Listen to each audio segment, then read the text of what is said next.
Library Lion by Michelle Knudsen.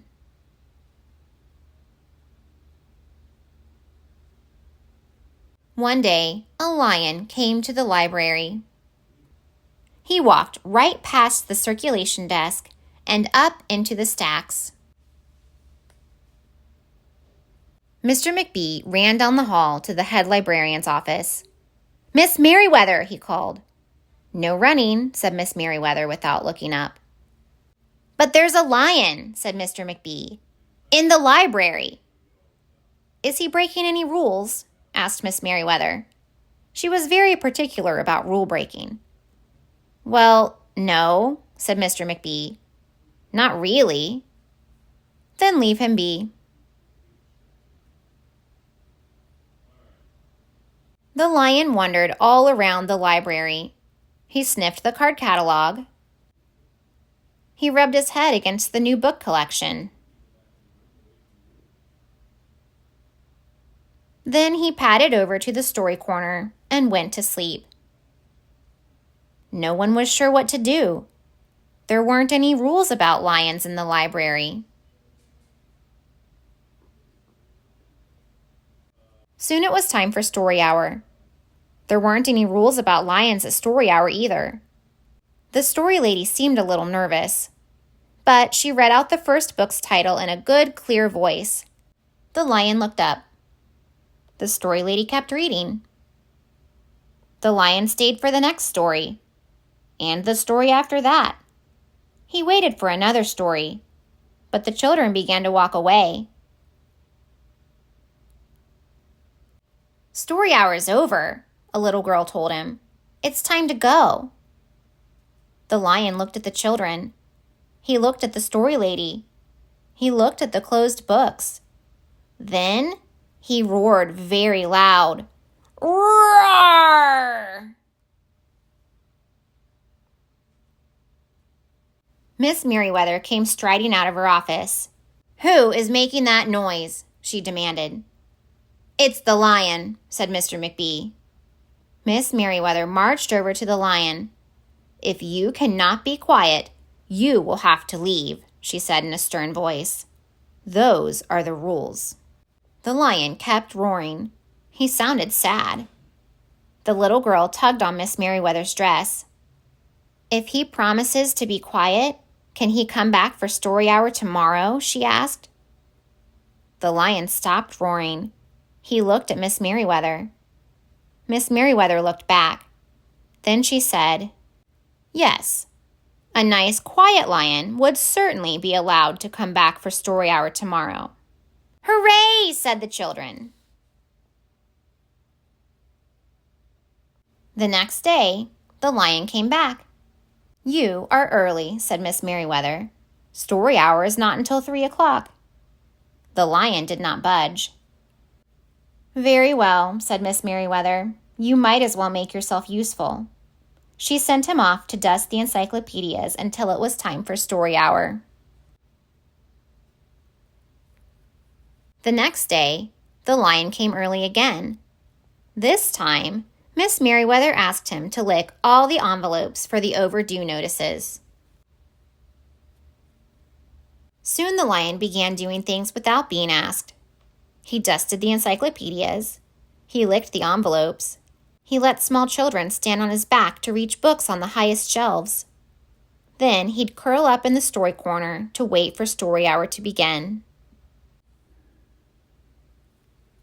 At first, the people in the library were nervous about the lion, but soon they got used to having him around.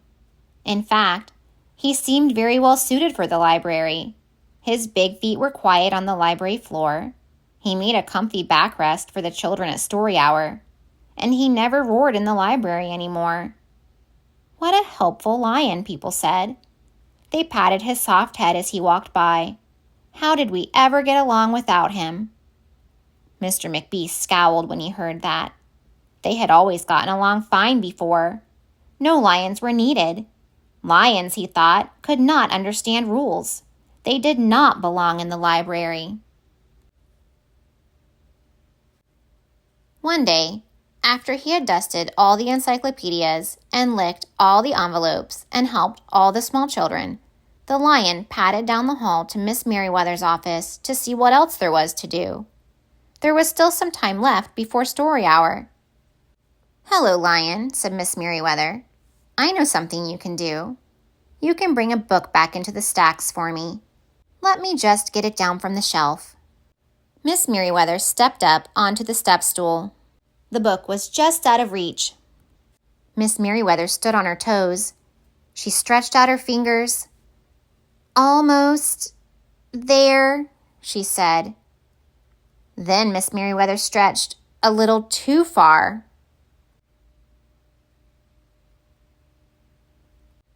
"Ouch," Miss Merriweather said softly. She did not get up. "Mr. McBee," she called after a minute. "Mr. McBee." But Mr. McBee was at the circulation desk. He could not hear her calling. "Lion," said Miss Merriweather, "please go and get Mr. McBee." The lion ran down the hall. "No running," Miss Merriweather called after him. He put his big front paws up on the circulation desk and looked at Mr. McBee. "Go away, Lion," said Mr. McBee. "I'm busy." The lion whined. He pointed his nose down the hall toward Miss Merriweather's office. Mr. McBee ignored him. Finally, the lion did the only thing he could think of to do. He looked Mr. McBee right in the eye. Then he opened his mouth very wide, and he roared the loudest roar he had ever roared in his life. Roar!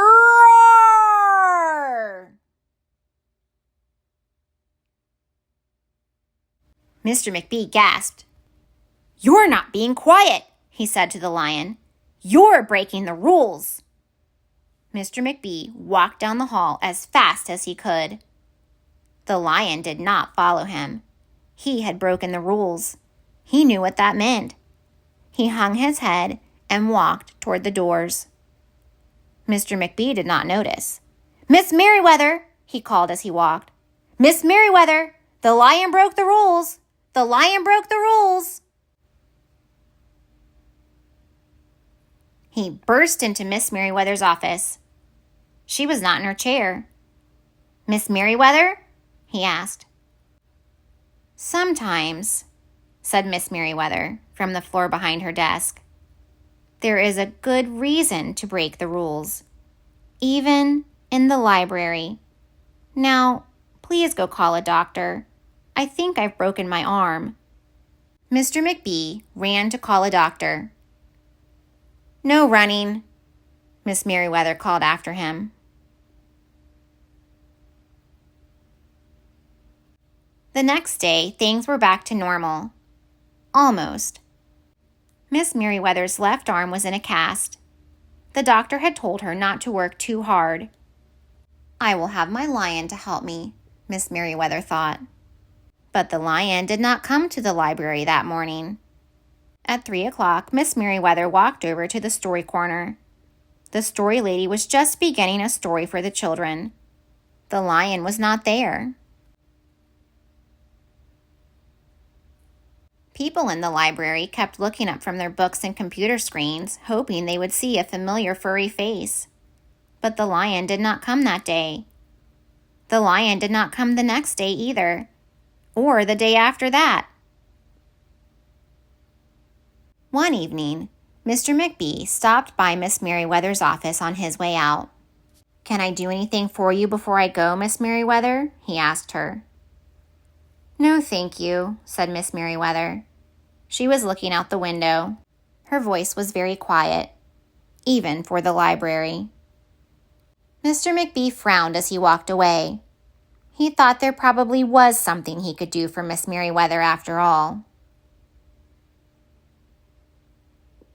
Mr. McBee left the library, but he did not go home. He walked around the neighborhood. He looked under cars. He looked behind bushes.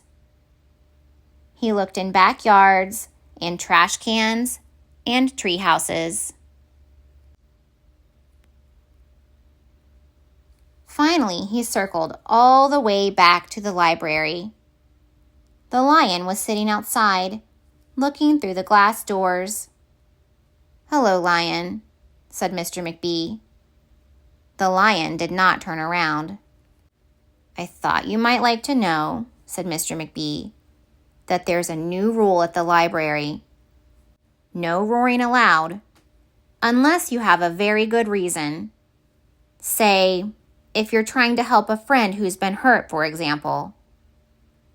The lion's ears twitched. He turned around.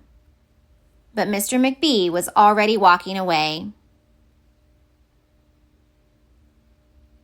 The next day, Mr. McBee walked down the hall to Miss Merriweather's office. "What is it, Mr. McBee?"